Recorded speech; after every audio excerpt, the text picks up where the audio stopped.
I'm Joe Graydon. And I'm Terry Graydon. Welcome to this podcast of the People's Pharmacy. You can find previous podcasts and more information on a range of health topics at peoplespharmacy.com. A few months ago, we spoke with the coronavirus hunter, Dr. Ralph Baric. This week, we check in with him for an update. This is the People's Pharmacy with Terry and Joe Graydon.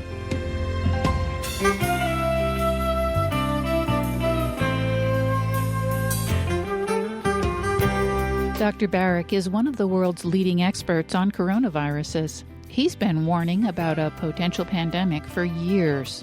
What have we learned in the last several months that might help us overcome this pandemic and prepare us for the future? How close are we to herd immunity? Will a vaccine provide good protection? What about convalescent plasma? Could monoclonal antibodies or drugs like remdesivir provide additional protection from SARS-CoV-2? Coming up on the People's Pharmacy, the coronavirus expert will bring us up to date on the pandemic. In the People's Pharmacy Health Headlines, evidence continues to accumulate that aerosol transmission is important in spreading COVID-19. Chinese researchers report the results of samples they collected during the active phase of the pandemic in Beijing. They recruited a total of 76 volunteers, including 57 patients with COVID-19. 15 healthy subjects also participated. The scientists sampled 242 surfaces in patient rooms or other areas being used by quarantined patients. In addition, the volunteers provided exhaled breath samples. Analysis of the samples showed SARS-CoV-2 virus in 27% of the breath samples, but only 5% of surface samples. For example, only 2 out of 22 patient mobile phones yielded virus. Some of the exhaled breath samples contained millions of virus particles per minute, especially in early stages of infection. With so few surfaces testing positive, it seems likely that virus from infected patients' breath is a major contributor to transmission. Dutch researchers also report the importance of aerosol transmission. They describe an outbreak in one unit of a nursing home. This ward had an unusual energy-efficient ventilating system that brought in fresh outside air only when carbon dioxide levels started building up. The rest of the time, it recirculated unfiltered inside air throughout the ward. Because many of the patients in this ward were inactive, carbon dioxide levels didn't build up quickly. As a result, the stale air-conditioned air was recirculated within the shared living space. 81% of the residents and 50% of the healthcare staff came down with COVID-19. In the 6 other wards of the nursing home where outside air was a key part of the ventilation system, none of the 106 healthcare workers or 95 residents became sick. The authors advise that, quote, prevention of COVID-19 transmission should take into account the possibility of aerosol transmission in healthcare facilities and other buildings where ventilation systems recirculate unfiltered inside air. Another study from China underscores the importance of aerosol transmission. A Buddhist worship event took place in Ningbo on January 19th. Although Ningbo is 700 kilometers east of Wuhan, on that date, there had been no COVID-19 cases reported in Ningbo City, and 126 people on 2 buses did not wear masks during their 50-minute ride to the event. Unbeknownst to them all, one of the passengers was already infected. Later, 23 of the 65 other riders who shared that bus developed symptoms and were diagnosed with COVID-19. None of those on the other bus became infected, although people from each bus were not separated during the outdoor worship event or the luncheon. The air system in the bus recirculated air. Passengers and the driver sitting near the door and a window that opened did not become infected. The scientists conclude these data suggest that forced circulating air might play an important role in airborne spread of the virus, and gatherings in enclosed settings with minimal air ventilation should be limited. The autumn crocus, Colchicum autumnale, has been used medicinally for more than 3,000 years. In the 19th century, chemists had isolated the active ingredient, colchicine, and doctors started prescribing it to ease the excruciating pain of gout. Researchers have now found that this anti-inflammatory compound may be surprisingly helpful for people with chronic heart disease. Investigators recruited 5,500 heart patients who were randomly assigned to take low-dose colchicine or placebo. They were followed for more than 2 years. The people taking colchicine were about a third less likely to experience cardiovascular death, stroke, or heart attacks. People don't always recognize the symptoms of an impending heart attack. A brief report in JAMA Cardiology suggests that a smartwatch capable of recording electrocardiograms provides enough information to identify acute coronary syndrome in its early stages. And that's the health news from the People's Pharmacy this week.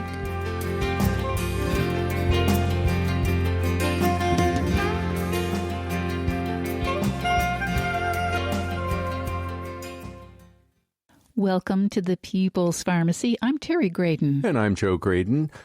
Last May, we spoke with the coronavirus hunter, Dr. Ralph Baric, about SARS-CoV-2. That's the virus that causes COVID-19. He discussed medications that he's helped develop, including remdesivir and EIDD-2801, which is still in clinical trials. We wanted to get an update. What are the long-term consequences of COVID-19 infection? How long will it take to have a vaccine that's proven safe and effective? We'll also find out about herd immunity. Our distinguished guest today is Dr. Ralph Baric. He is the William R. Keenan, Jr. Distinguished Professor in the Department of Epidemiology and Professor in the Department of Microbiology and Immunology at the University of North Carolina at Chapel Hill. He is a Harvey Weaver Scholar from the National Multiple Sclerosis Society and an established investigator awardee from the American Heart Association. In addition, he's a World Technology Award finalist and a Fellow of the American Association for Microbiology. For the past 3 decades, Dr. Baric has warned that the emerging coronaviruses represent a significant and ongoing global health threat. Welcome back to the People's Pharmacy, Dr. Ralph Baric. It's a pleasure to be here again. I hope you both are doing well. We are, and we hope you are as well. Dr. Baric, when we spoke to you back in May, we introduced you as the coronavirus hunter because you've been studying coronaviruses for decades, if I'm not mistaken, over 30 years. And quite candidly, most people had never heard of coronaviruses until the pandemic, but you've been in the trenches for a very long time. And I'm wondering how things have played out over the last couple of months. Did they follow your expectations, or were there some surprises? Well, that's a great question. I guess there's at least 2 distinct responses that need to be given to this. I think scientifically, the global scientific community, as well as the U.S. community, as well as our lab and many other labs around the world, have made incredible progress on understanding SARS coronavirus 2, its pathogenesis in humans. We've made considerable strides in the development of antivirals like remdesivir. There are other therapies that have some level of promise associated with them that are in well-controlled phase studies. And so that's a real plus. The vaccine front has been extraordinary. We have vaccines from Moderna, from the NIH VRC, from Oxford, and Johnson & Johnson and elsewhere that have been in phase 1 studies, have been in primates and small animal models, and are moving towards phase 3 trials in an extraordinarily quick pace. And all of those vaccines in preclinical evaluations look quite promising. And so that's extraordinary. I think the less robust side of the response to the pandemic is that there have been mixed messages given about the seriousness of infection. There have been mixed messages given about the need for wearing masks and personal protective gear, as well as social distancing. and mixed messages about the ability to get, the population back to work. I still feel that with careful planning and with careful consideration of personal protective gear and social distancing and well-designed work infrastructures, that we can get people back to work. Schools and colleges, I think, are more difficult because it's such a social location. It's so socially engaged that it's a much more difficult thing Indeed, to it accomplish. is. Especially, when you're dealing with young people who may not have accepted the message that this is serious. Well, they've received mixed messages, so that gives them the opportunity to choose how they want to behave. And so that's a real problem. So I think we've had a mixed response. Hopefully that will change. But the U.S. has over 178,000 deaths and 5.6, I think, million cases, 23 million cases across the globe. This is a very, very pathogenic virus and a very dangerous virus. And the thing that people need to think about, they're always saying, well, compared to flu, compared to the 1918 flu, which had about a 2.5% mortality rate, that was in 1918, and there was no real medical infrastructure that was available to treat life-threatening respiratory infections. And imagine how deadly SARS-2 would have been if it occurred in 1918. This virus is dangerous, and we're only beginning to understand the long-term sequelae associated with infection in the lung in terms of lung damage, chronic lung disease, and quality of life issues that can persist for months after you recover. I'd like to ask a little bit about that. What sorts of clues are scientists seeing about the potential for long-term sequelae? Well, we know there are clusters of cases that they're slow progressors. In other words, they don't recover very quickly. The truth is, in the United States, I think the first recorded case was end of January, beginning of February. So that's our time window, which is, 6 months maybe? Mm-hmm. Long-term chronic diseases like pulmonary fibrosis, COPD, and other chronic inflammatory type diseases can occur years after a primary insult to the lung. So we really won't know the full scope of this for 1 to 3 years. Dr. Baric, I think a lot of people have assumed that this is, in fact, a lung infection, that's where the damage is done, and that's what has killed people. And yet we keep hearing that there are effects on the heart.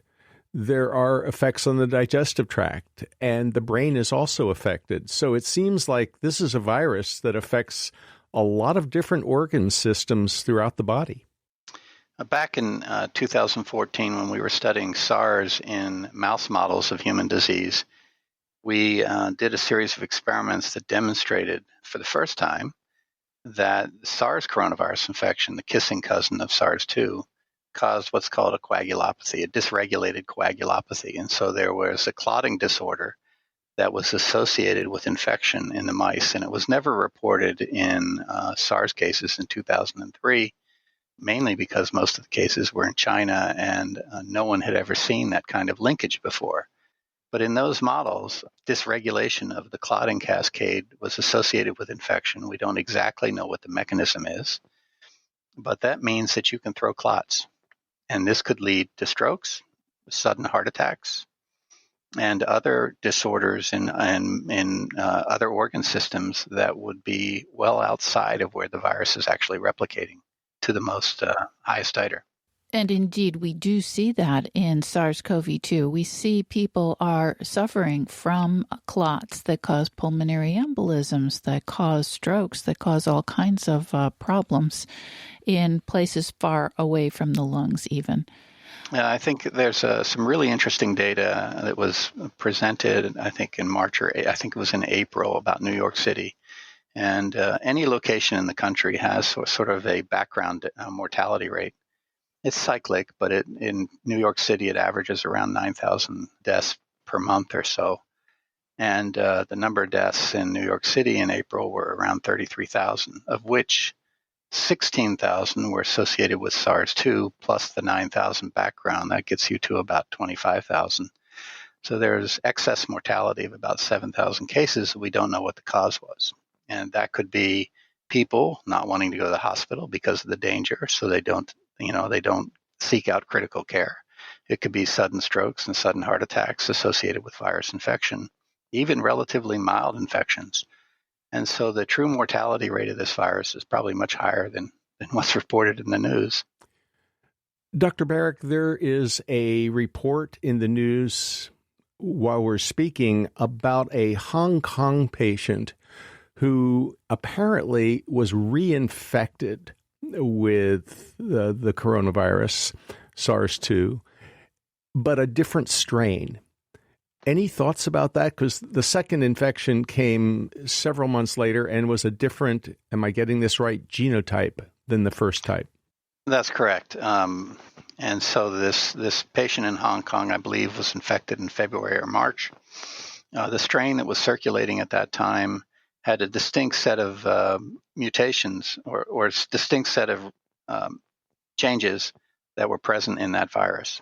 And he traveled to England, I think, and Spain, and became infected with a new variant. It's called D614G, that emerged in Italy around April, May, and has spread globally.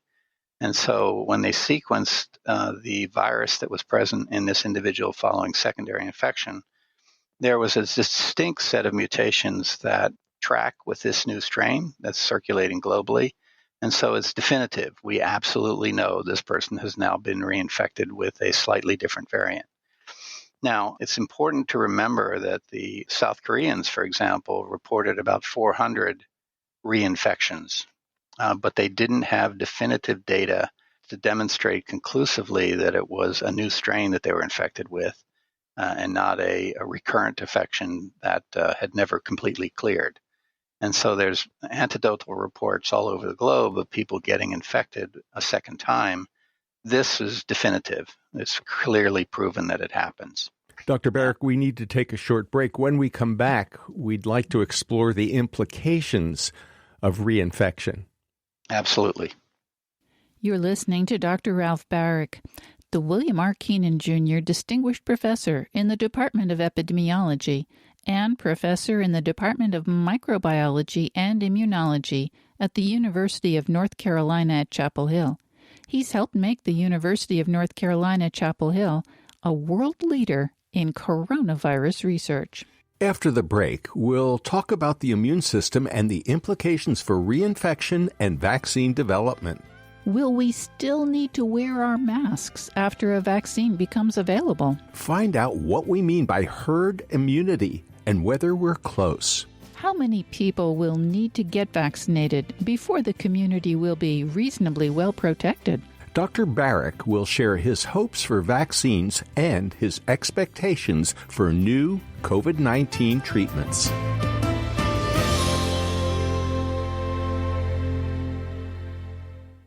You're listening to The People's Pharmacy with Joe and Terry Graydon. This People's Pharmacy podcast is brought to you in part by Verizana.com. Verizana Lab offers home health tests that allow you to monitor your hormones and health conditions.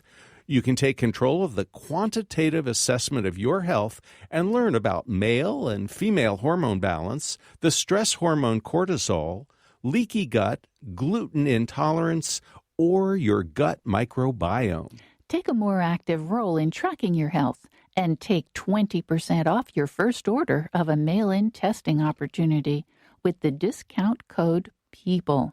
That's PEOPLE, all uppercase. To learn more, go to Verizana.com. That's VERISANA.com.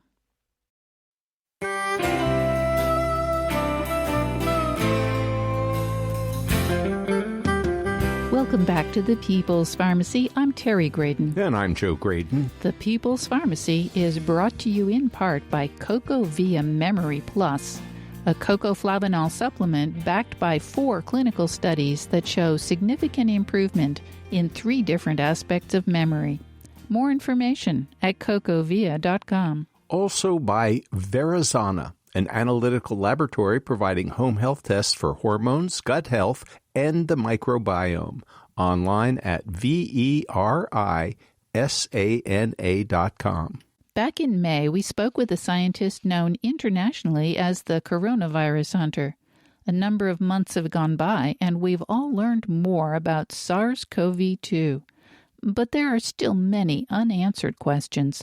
We're checking in with him again to get an update from one of the world's foremost authorities on coronaviruses. Our guest is Dr. Ralph Baric.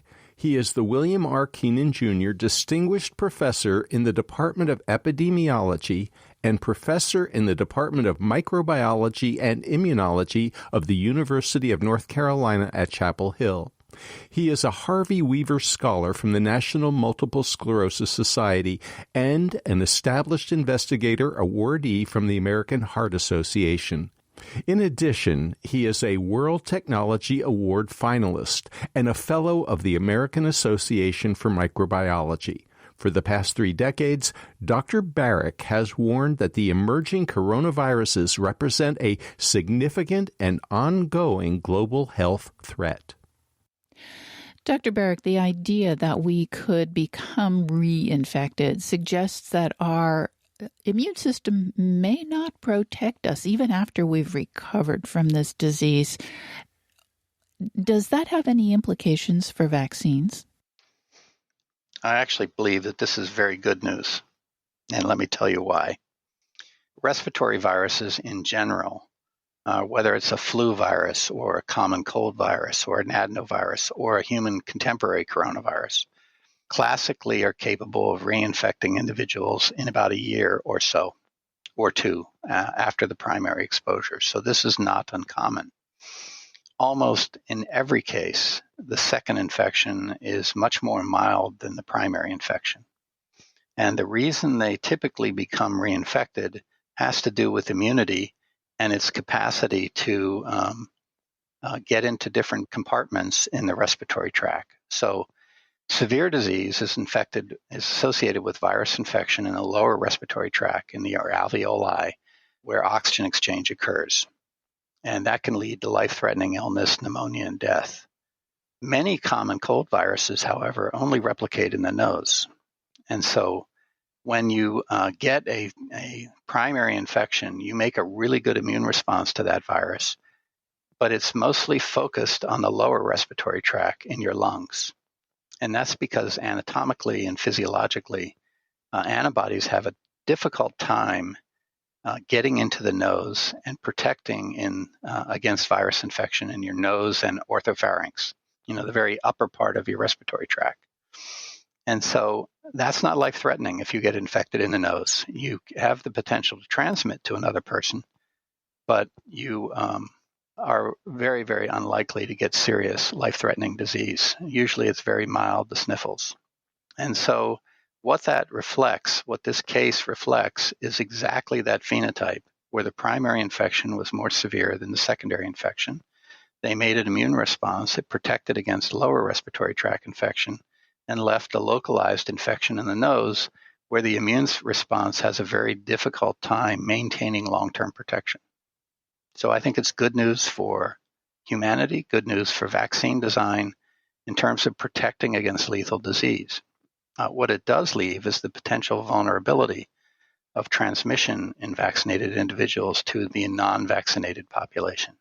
So we'll still need masks and social distance. It depends on the degree of herd immunity. Well, let's talk a little bit about herd immunity, if you don't mind. But first, I think we should define herd immunity. What the heck are we talking about? Oh, imagine that we're a herd. The human population is a herd, and it's a very social herd. We like to interface with each other. We like to communicate. We like to congregate in large groups. And so respiratory viruses in particular love that social behavior of humans or any other animal.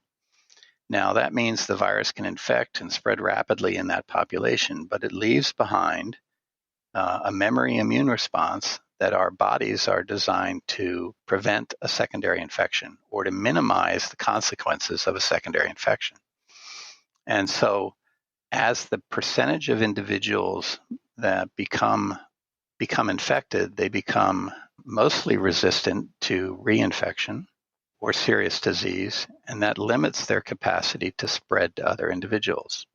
So, for example, with a virus with an RO of about 3, I'm trying to pull the numbers out of my memory, but I believe that you have to reduce the transmission potential of this virus by about 60 to 70%. And so as the number of people become resistant to reinfection, the capacity to transmit goes down. So that takes us to New York, where they've actually had a pretty good track record up until now. It also takes us to a number of other countries that seemingly have done pretty well. And in particular, it takes us to the Brazilian rainforest, where people were absolutely decimated. I mean, they didn't have good health care. The infection spread wildly. But to many people's surprise, that seems to have now calmed down. And in that Brazilian rainforest, the infection seems to have pretty much dissipated. And they think that happened because of herd immunity. There's been a lot of controversy. Does it take 70%, 80%, 40%? Can you give us some sense of what's going on around the world and whether or not we may be closer to herd immunity than we originally think? I think in the U.S., most of the serological data range between 3 and about 19%, depending on the location. So typically that will reduce the transmission or the explosive spread of the disease, but not significantly. Classically, based on a virus like measles, you need to have 65-70% herd immunity. Of course, a single measles infected individual can infect, I think, on average 13 other people. And the SARS coronavirus, there's still debate about what the RO is. It's probably somewhere between 3 and 5. So again, what herd immunity does is it limits the ability of the virus to spread from an infected individual to an immune individual. And so that limits this sort of pandemic explosive outbreak and results in a lower level endemic rate of infection in the population. Now, you said it limits the ability of an infected person to spread it to an immune person, and you meant to say to a person who isn't immune, I think, right? No, the person who's infected is typically not immune. Right, and they're spreading it to someone who also is not immune. That's right. So as let's say you have 10 people. At the beginning of a pandemic, all 10 are vulnerable. Currently, maybe in the most exposed populations in the U.S., 2 out of the 10 people that we just discussed are immune and can't be reinfected or seriously reinfected. So that leaves 8 vulnerables, and so the capacity to spread to those 10 people is somewhat limited. Now, if you go to 6 to 7 of the 10 people, in general, statistically, the infected person is going to only, in some instances, will only come in contact with the immune people, and so they're not spreading. And so the rate of a sort of explosive spread is tamped down significantly. So that brings us to the idea of vaccines. And we have already spoken about the great promise. These vaccine development is moving along much more quickly than it normally would. It looks like we may have some vaccines available next year. We're all hoping. But it does suggest that for us to all be protected, a lot of people will have to get vaccinated. Is that right? 60 to 70%. Our choice as a population is, do we want to acquire immunity by the natural, painful route with a mortality rate of somewhere between 1% and 3% in the population? Or do we want to vaccinate and reduce that mortality rate significantly to 0.00001 or something like that? Those are our choices as a population. Dr. Baric, Your name is on a number of very crucial papers with regard to vaccines. I wonder if you could give us some sense of your expectations, given the fact that you have seen the preliminary data. What are you hoping for? Well, I can't talk about any data that has not been published because of confidentiality agreements and things like that. Of course. So I can talk about several papers that have been published, and either in primates or in humans. The Moderna study that was just recently published in New England Journal of Medicine used a messenger RNA-based vaccine, and the neutralizing antibody responses were very high. The cellular immune responses, T helper cell responses were very high. And in particular, the follicular helper response was quite high. And these are responses that are associated with making very, very robust and potent neutralizing antibodies. And neutralizing antibodies are the proteins in your serum and in your salivary secretions that seek out and destroy virus particles. And so that data is very promising. The AstraZeneca vaccine that was tested in Europe, South America, also induced fairly decent neutralizing antibody responses, although they were not anywhere near as potent and as high as what was seen with the Moderna vaccine. So both of those are moving forward. Other vaccines from Johnson & Johnson and other manufacturers, which have different vaccine backbones, have worked quite well in primates. And so the data is very encouraging. I'd like to switch gears a bit and talk about treatments, because the last time we spoke with you, one of the drugs that you were actively involved in the research on was remdesivir. It has shown promise. It's not a cure. It's not perfect, but it's made some really important inroads. And another drug, an oral medicine that you alerted us to that was being tested in Great Britain, EIDD 2801. Could you give us some insights on remdesivir, the new oral medicine that's in clinical trials as we speak, and maybe a word or two about plasma therapy? Sure. So remdesivir has been given FDA authorization to be used in COVID-19 patients. It results in approved rates for recovery by about, I can't remember the exact percentage, but more recent data with remdesivir that has been published on Gilead's website suggests a 60% improvement in recovery from lethal disease. The original case control study that had been set up to test remdesivir in human populations was stopped prior to having significant enough data to make that determination. And they stopped it, obviously, because they were showing clinical improvement and time to recovery that was highly significant. And so they wanted to get all patients on the treatment therapy. But the most recent data is quite suggestive that it's also improving survival times. So that's really important. I want to leave that caveat that paper has not yet been published. And so neither I or many others have had a chance to actually review the data. Right.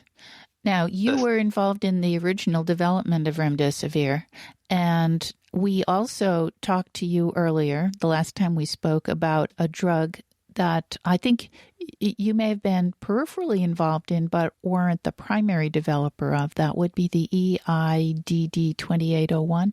And that one, rather than an injection, is an oral medicine. Do we know more about its potential against SARS-CoV-2?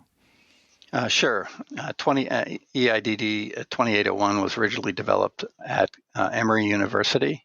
Our involvement in that drug was to do, I think, really definitive studies to demonstrate that the drug was effective against all SARS and MERS and coronaviruses that existed in nature at the time. That that drug was potent, would potently inhibit the replication of those viruses, even in primary human lung cells. We then went on to show that in lethal mouse models of human disease, that the drug was potent and protected animals from both prophylactic and therapeutic, under both prophylactic and therapeutic conditions. So that data led Emory to license the product through Ridgeback Biosciences, who did phase 1 studies in England to demonstrate safety. And currently, that drug is in phase 2 studies at multiple locations around the world, including UNC. And this is an orally deliverable drug. It can be, which has an advantage over remdesivir in that when a patient is immediately identified as being infected, you could actually put them on this drug. In contrast, remdesivir, or at least the original forms of remdesivir, required IV delivery. I've heard that Gilead has developed an orally bioavailable form, but I haven't actually seen the testing on that data yet. I don't suppose you can give us a hint as to how you're progressing, how what you're hearing through the grapevine with regard to EIDD 2801. Yeah, they'd come and lock me up, Well, we don't want that to happen. How soon before we hear some results from these phase 2 trials? I think in the next couple of months we'll have some definitive data. Would be my guess. Are there any other treatments that look very promising at this stage? Plasma convalescent therapy has just recently been approved for emergency use by the Food and Drug Administration. It's quite controversial. Statements were made by the FDA and others about the potency of that therapy that the authors of the paper said was incorrect. This is unfortunate. I think at this time the data is still definitive data one way or the other in terms of the potency and the ability of convalescent therapy to protect against SARS-2 is not there yet, but it's getting closer. In general, my recommendation is the sooner you could get those antibody cocktails into a patient, the more likely they're going to be beneficial. You're listening to Dr. Ralph Baric, the William R. Keenan Jr. Distinguished Professor in the Department of Epidemiology and Professor in the Department of Microbiology and Immunology at the University of North Carolina at Chapel Hill. He's also a Fellow of the American Association for Microbiology. Dr. Baric has helped make the University of North Carolina at Chapel Hill a world leader in coronavirus research. There are now several documented cases of COVID-19 reinfection.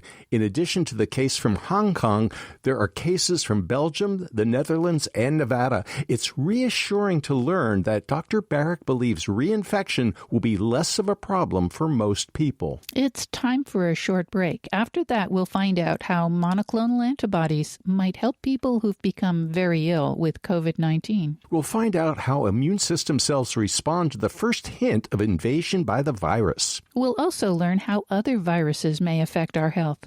Could herpes virus infections boost our risk of Alzheimer's disease? We'll find out what we might expect from this pandemic over the next several months or years. Will what we learn improve the public response to future pandemics?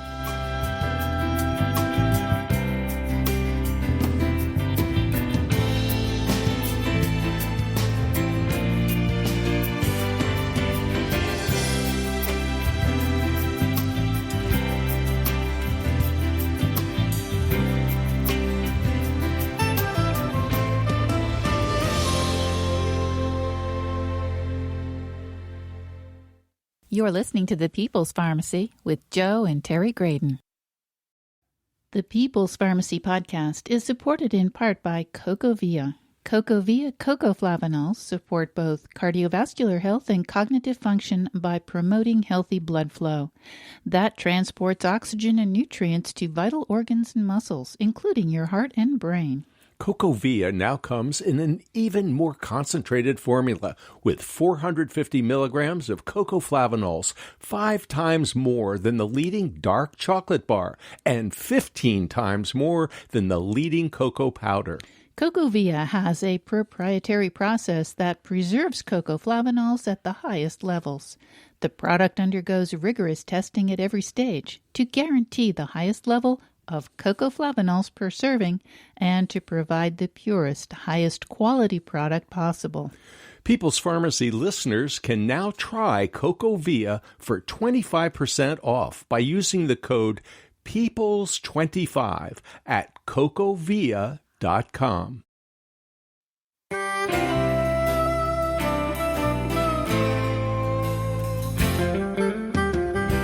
Welcome back to the People's Pharmacy. I'm Terry Graydon. And I'm Joe Graydon. The People's Pharmacy is brought to you in part by CocoVia Memory Plus, a supplement with 750 milligrams of cocoa flavanols, the plant-based nutrients from fresh cocoa that help boost memory. More information at cocovia.com. Also by Verizana, an analytical laboratory providing home health tests for hormones, gut health, and the microbiome. Online at verisana.com. A lot of people are hoping that herd immunity will help overcome this pandemic. That could happen if a large proportion of the population received an effective vaccine. Another way to achieve herd immunity is to have an awful lot of people develop natural immunity to the virus through infection. The downside to that is that a lot of people get sick and quite a few die. But the ones who recovered then have immunity, though we don't know how long it will last. How exactly does the immune system respond to the coronavirus? Our guest is Dr. Ralph Baric. He is the William R. Keenan Jr. Distinguished Professor in the Department of Epidemiology and Professor in the Department of Microbiology and Immunology of the University of North Carolina at Chapel Hill. He's a Harvey Weaver Scholar from the National Multiple Sclerosis Society and an established investigator awardee from the American Heart Association. In addition, he's a World Technology Award finalist and a Fellow of the American Association for Microbiology. For the past 3 decades, Dr. Baric has warned that the emerging coronaviruses represent a significant and ongoing global health threat. Dr. Baric, we'd like to ask about antibodies. You just mentioned that convalescent plasma can be a source of antibodies. Theoretically, people who have suffered the infection, their bodies mount an immune response, and that immune response includes antibodies. There are some other ways to utilize antibodies potentially against COVID-19. Can you tell us a little bit about the research on monoclonal antibodies? Again, antibodies are proteins that are made in response to an infection with either bacteria or viruses. Antibodies target proteins on the surface of a virus particle like SARS-2. When they bind to that virus particle, they can either inactivate the virus or promote its rapid clearance from the infected individual. Antibodies can also bind to and destroy virus-infected cells. And so they are potent protectors of virus infection. Many vaccines, the critical correlate of protective immunity is the titer of neutralizing antibodies. Other vaccines require both antibodies and cellular immune responses, like T-cell responses, and to promote protective immunity. But in general, many acute virus infections, the key correlate of protection is neutralizing antibodies. And for many animal coronaviruses, neutralizing antibodies protect against reinfection and serious disease. So that is what the researchers are looking for after they have vaccinated someone to see if it was effective. I mean, obviously, for a real effectiveness trial, you need to give it to a lot of people and see if some of them who would be expected to get sick, if fewer people get sick than you would expect. Can you tell us about that T-cell response, please? Sure. There are the 3 arms to the immune response. The innate immune response, which is protection against virus infection at the cellular level, is typically key for keeping you alive during acute virus infection. It limits the ability of the virus to replicate to high titer and spread rapidly to uninfected cells. But the innate immune response also programs the adaptive immune response to make either antibodies, and that's called humoral immunity, or cellular immunity, and these are T cells and what are called T helper and cytotoxic T cells. And the T helper cells help what are called B cells to make antibodies and to make really potent antibodies. T cells do many other things as well in terms of activating other arms of the immune response, but the cytotoxic T cells are basically programmed to seek out and destroy virus-infected cells. And so basically, you can imagine the battle occurring as follows. The virus has infected a cell. It's the fort for the virus. The virus is releasing large numbers of soldiers that come out to the field to fight, and the antibodies are the ones that kill those soldiers. The immune response needs to kill the fort because that's where the soldiers keep coming out of, and so they produce these specific cells called cytotoxic T cells that seek out and kill the virus-infected cells. So now there's no way to make more progeny, and you have a two-pronged attack designed to completely clear infection. Now, are these cytotoxic T cells what we call killer T cells? Or is that something different? There are, yeah. There are natural killer cells. These are cells that are present and that also play an important role in protection from serious disease. They're slightly different from cytotoxic T cells, but there are a family of immune cells that basically seek out and destroy virus-infected cells. The cytotoxic T cells are the ones that are specifically programmed to seek out and kill those cells. Dr. Baric, we've been talking about the immune system and how it can help protect us against coronaviruses, which are your area of expertise. But there are a lot of other viruses, and you've looked at some of them. And I'm just curious if you can share a little bit about noroviruses. I think a lot of people think about this kind of infection happening on cruise ships, for example. And it would be nice to know how the body responds and if there are antibodies to the norovirus.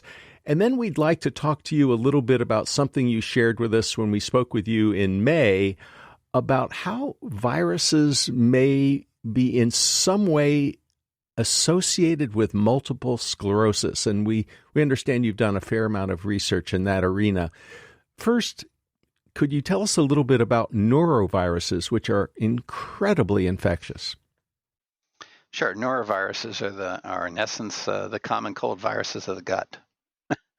So they're a family of viruses, a subfamily of viruses that are in what are called the caliciviruses family. These are small structured viruses that are about 40 nanometers in size. They're really small.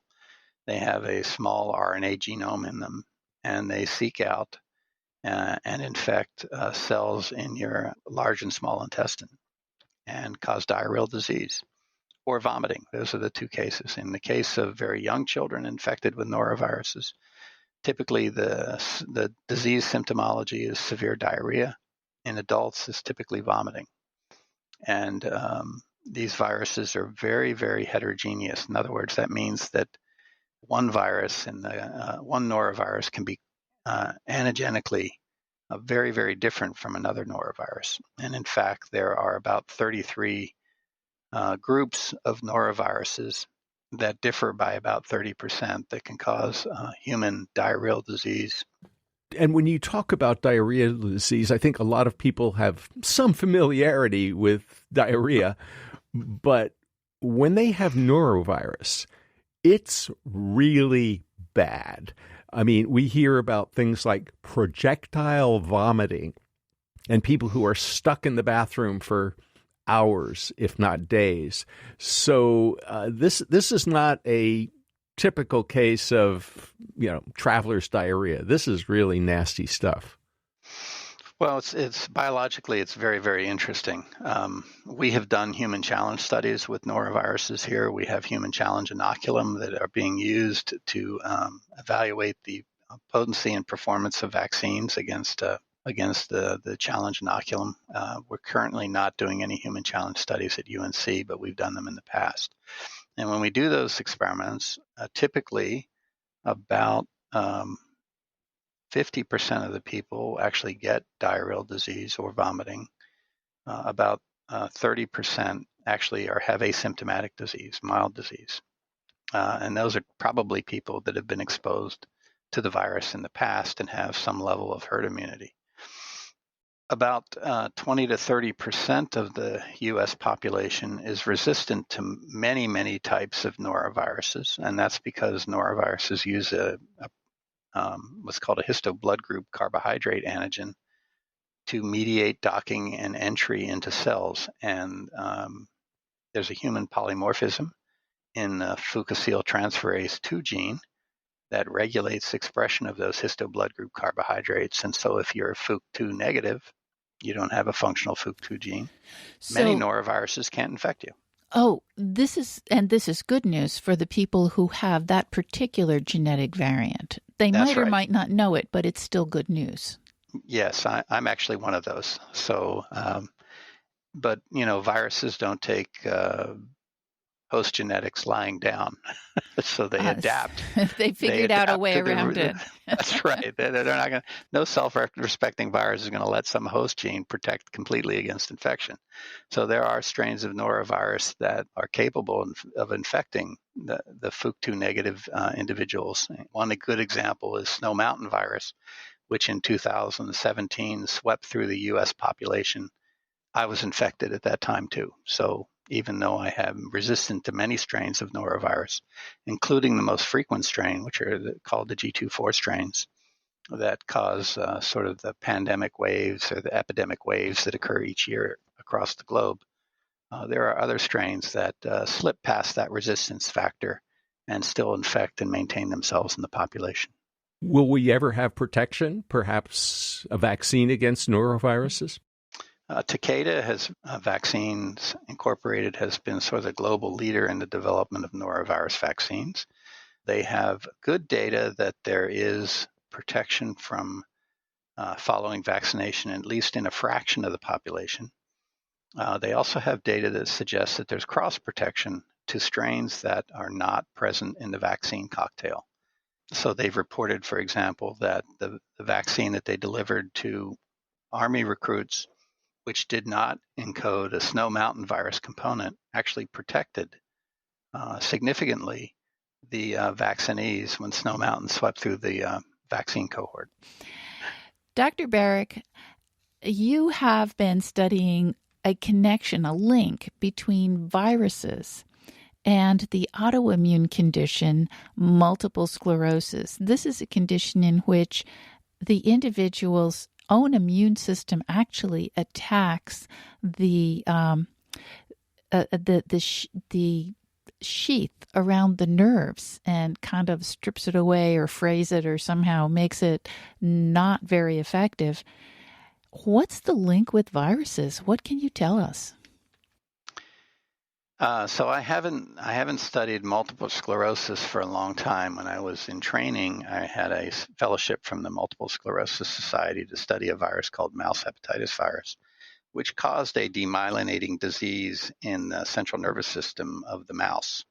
And so we studied the mechanisms associated with that demyelinating disease, the long-term impacts of it on the mouse.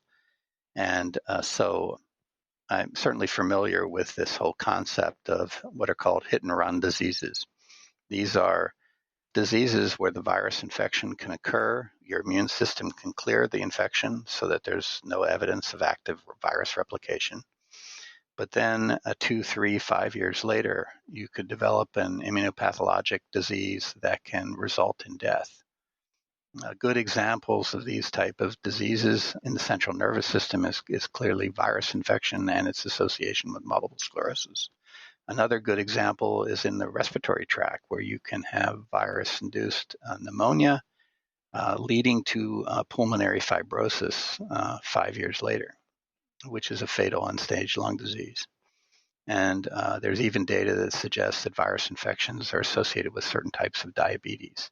But the basic idea behind it is that there's a virus infection. It's a trigger event that leads to dysregulation in the immune response that leads to a pathologic condition many years after the primary exposure. So in the case of multiple sclerosis, for example, early on there was a link between measles virus infection and MS, but introduction of the measles virus vaccine didn't change the rate of MS, and so that fell to the wayside. But there's lots of anecdotal evidence of acute virus outbreaks occurring in locations associated with years later with increased rates of multiple sclerosis. There's also an increased rate of multiple sclerosis in the higher latitudes where respiratory virus infections and other virus infections are more prominent. And so all of that data suggests that there's an environmental trigger event that occurs that leads to multiple sclerosis. Dr. Baric, there are some evolutionary biologists who suggest that infectious diseases may be responsible for an awful lot of human ailments. There's a line of thinking that suggests that herpes viruses may be associated with Alzheimer's disease, for example. There are people who think that heart disease may be associated with certain infections as well. You're in the middle of all of this. What do you think the role of infectious diseases have in a lot of our ailments? Well, I can tell you what my personal belief is. My personal belief is that there is good evidence, both in animals and in humans, that there are virus infection triggers that can lead to chronic diseases later in life. And I'm glad you mentioned heart disease. I should have mentioned that. There's definitely lots of data that support the linkage between common respiratory and enteric virus infections and myocarditis, inflammation of the heart, which can lead to dilated cardiomyopathy, again, years after the primary exposure. And so this is a big sort of black box area of virology research. And I think many scientists, many virologists and immunologists believe that this linkage exists. It's just very, very difficult to prove. In the case of multiple sclerosis, for example, Epstein-Barr virus and herpes virus 6 are commonly, there's data that links that to multiple sclerosis. These are ubiquitous herpes viruses that almost all of us get infected with early in life. EBV, of course, is the infectious mononucleosis or the kissing disease, right? So in most cases, people recover from that and never have any other problems. But there are linkages between those events and downstream multiple sclerosis events. And so the idea is there's a virus trigger, and there are genetic predispositions that exist in some individuals that lead to this chronic demyelinating disease. Very, very complex disease process. Dr. Ralph Baric, we have said on a couple of occasions that you are one of the world's foremost authorities when it comes to coronaviruses. And you have certainly dug into the condition we now call COVID-19 in far greater detail than most other people could imagine. As you look into your crystal ball, what do you think will be happening over the next several months, the next year or two, when it comes to SARS-CoV-2? Do you anticipate at some point a vaccine will end this nightmare? Do you imagine herd immunity will happen? Do you think we'll have medications that are highly effective like EID 2801? Give us a sense of what you think the future holds for the United States and the rest of the world. No, this is a great question. So let me start off by saying what I think the long-term outcome of the COVID-19 outbreak is going to be. I think from a population perspective, the key to understanding its future is in the existing contemporary coronaviruses. These are all strains of coronavirus that emerged from bats or rodents or cattle 100 to 800 years ago. They probably were associated with extremely high rates of mortality in age-stratified populations. In other words, as you've got older, you're more vulnerable to lethal disease. These viruses all colonized. The contemporary human coronavirus colonized the human population. When adults developed immunity, they could be reinfected, but that leads to common colds in the upper respiratory tract and in their nose, and so there's no more serious outcomes associated with the infection, but the virus is maintained in the human population. The true vulnerables are the very young, and fortunately, in the case of coronaviruses in general, even new coronaviruses typically cause very mild disease in very young individuals. And so we're going to evolve to a point where the majority of the population either easily or through a very difficult process, is going to develop herd immunity. That probably will take 3 to 5 years. And that will lead to adult infections that are mild upper respiratory tract infections until they get really old and their immune system begins to fail. Mostly the virus will maintain itself by infecting newborns in the first 3 to 5 years of life, where infection is typically not life-threatening, but it allows them to develop herd immunity so that they can protect the lower respiratory tract infection from long-term disease. Now, as a population, we can do this the hard way or the easy way. The hard way is to let the virus infect us all. And then in an age gradient related fashion, the amount of suffering is going to be dependent on how old you are. There's going to be long-term sequelae that will occur in some patients. I have no idea what fraction that will be, but there will be people that will die 5 years after they've been infected. In other words, they're infected, they recover, but they're dead and they just don't know it yet. And that's a really hard thing to think about. Or we can do it the easy way. We can vaccinate the population, and that way we protect the majority of people who have access to the vaccine. And the same scenario occurs where the virus has colonized us in a scenario that is causes very little disease, serious life-threatening disease in the population. The drugs and antibodies and vaccines and the basic science that will result from the COVID-19 pandemic is going to inform us tremendously about how viruses in the lung can cause life-threatening disease, and this will lead to new therapies, a new understanding of how other viruses in the lung cause serious disease, and new strategies to circumvent that and treat that in a clinical setting. And so there's all kinds of long-term benefits that will occur because of the scientific response to the disease. That will probably save other lives in the future. Most importantly, I think the COVID-19 pandemic has demonstrated how seriously dangerous emerging coronaviruses can be. Bats and other animals are filled with these emerging coronaviruses that have the potential to jump directly from animals into humans, and they can replicate just fine in the lungs of humans or in the guts or in their gastrointestinal tracts.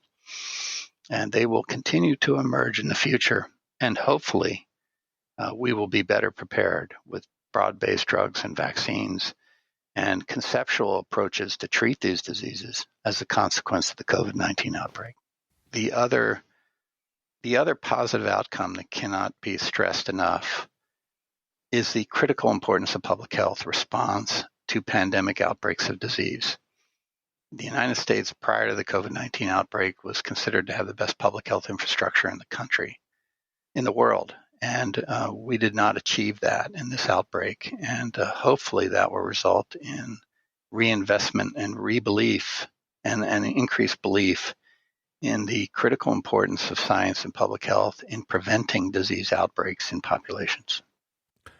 Dr. Baric, it sounds as if you're generally optimistic that we will see an end to this at some time, hopefully sooner rather than later, and that we have learned so much from this frightening experience with SARS-2. One of the beautiful things about humanity is our capacity to respond to terrible events throughout our history. And this is a global tragedy, but it's a moment where we as human beings can step up and respond and demonstrate how much we care for each other. And so I hope and pray that that's the lasting outcome that occurs from this pandemic.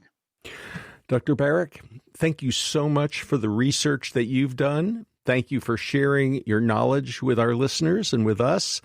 And thank you for the work that you'll continue to do. We are so grateful. Thank you for having me on. I love coming on your show.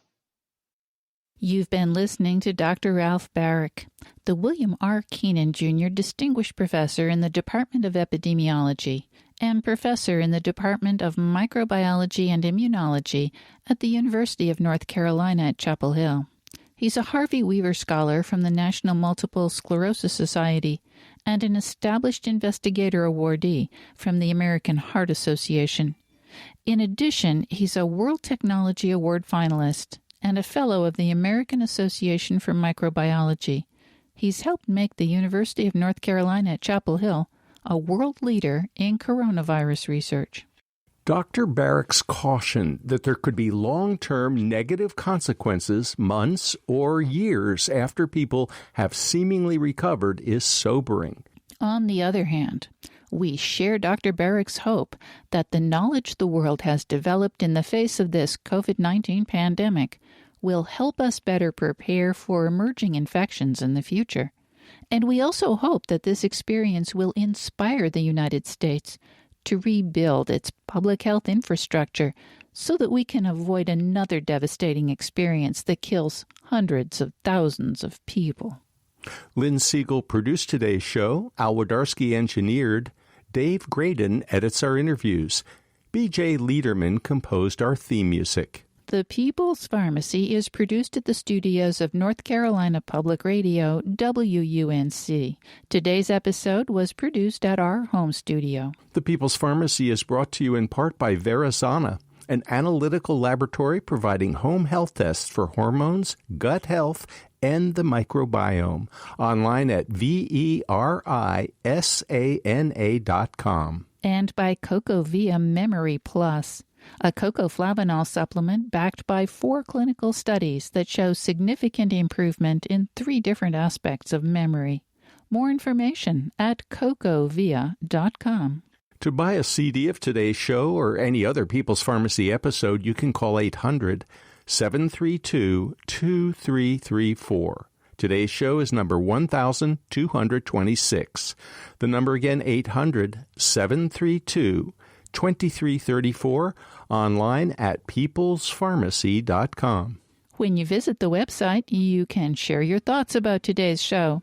You can subscribe to the podcast through Apple, Stitcher, Google, or your favorite podcast provider. We post it on our website every Monday morning. This week's podcast will also contain information on noroviruses, which are also extremely infectious. How can studying noroviruses help scientists in their fight against SARS-CoV-2? At our website, you can sign up for our free online newsletter to get the latest news about COVID-19 and other important health stories. In Durham, North Carolina, I'm Joe Graydon. And I'm Terry Graydon. Thank you for listening. Please join us again next week.